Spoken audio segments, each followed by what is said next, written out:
How many of you remember that cartoon, The Jetsons? It had little families zipping around in spaceships that were hopefully electric. When I was a kid, I thought that's how it might be in the 21st century. Imagine how much cleaner our environment might be. No more emissions from gas and no more of the gas stations on every corner. Imagine not having to upkeep our deteriorating roads and bridges. That money could then be used elsewhere, like education. Well, we are now 9 years into the 21st century, and I definitely don't see us moving around in little spaceships in the near future. But what I do envision is Central Florida getting the sun rail, and then eventually the light rail that will connect Miami, Tampa, and Orlando. Wouldn't it be cool if people from Tampa had the option of taking the light rail train to our new arena to cheer on the Orlando Magic? I have lived and worked in the downtown area since 1995. My business has been supported by many friends and customers from the community throughout the years, and I have appreciated that very much. The 14 years I've spent in Orlando have been very rewarding for me. However, I have been discouraged since the 2004 election when the light rail was repealed by an amendment that was put on the ballot shortly after we, the constituents of Orange County, voted 56% to 44% to initiate the light rail in an earlier election.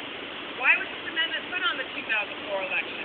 I met with the traffic engineer manager right here at City Hall after the election to get some answers to my questions.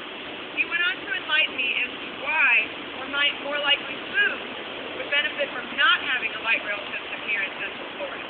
Car dealerships, car rental agencies, and some transportation companies lobbied to get the amendment put on the ballot and had it worded in such a way that if you were for the light rail, most citizens did not know whether to vote yes or no on the amendment. I think it's a shame that those organizations did not have the foresight to see that their companies could profit from the light rail.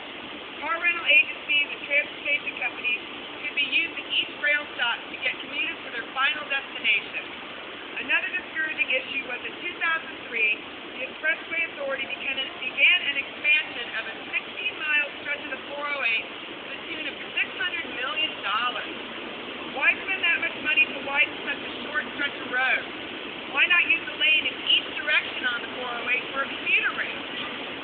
I asked the traffic engineer these questions, and he then asked me where I was from. I told him I grew up in Tampa, but I was originally from California. He said, California, huh? No wonder. You might just be too forward-thinking for this town. I hope I am not, because I want my business to stay and to continue to grow in this great city. I told him that I hope Orlando starts thinking towards the future when it comes to our roads and rail system. Central Florida needs the sun rail and the light rail. These rails would reduce emissions, which would be helpful towards our environment. They would save people hours of wasted time sitting on traffic in the I-4 corridor. And they would save the commuters money on gas and parking fees. And speaking of parking fees, our city, the beautiful, just doubled those fees in January of this year. When two urban planners from the county dined at my restaurant right after the rate increase, I sat down with them and asked why. Why would parking rates be raised in a recession? Their response was that a comparable study was done between Manhattan, Chicago, San Francisco, and Orlando. I was flabbergasted that our town was even compared to those three major cities. The major difference is that those three cities have a mass transit rail system, and Orlando does not.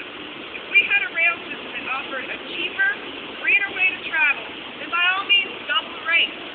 But when Orlando does not have a rail system, how could that study even be called comparable? Portland, Oregon is an example of a city where the city planners and the engineers did an awesome job with their public mass transit system, which includes the MAX light rail. If you go to the website travelportland.com and click on transportation, the first sentence reads, thanks to forward-thinking city officials and an economical, easy-to-use transit system, a visitor can explore even the farthest reaches of the Portland metropolitan area. Imagine a tourist spending a day at Disney and then hopping on a train to enjoy our downtown nightlife, and he doesn't have to worry about drinking and driving. Or a family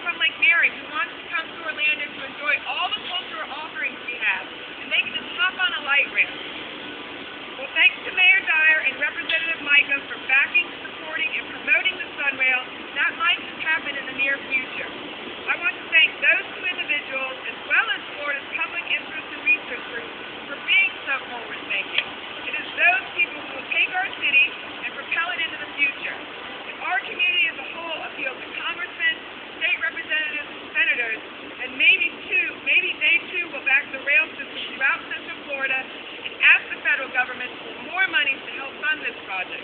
It would be wonderful if this happened sooner than later. Thank you for your time.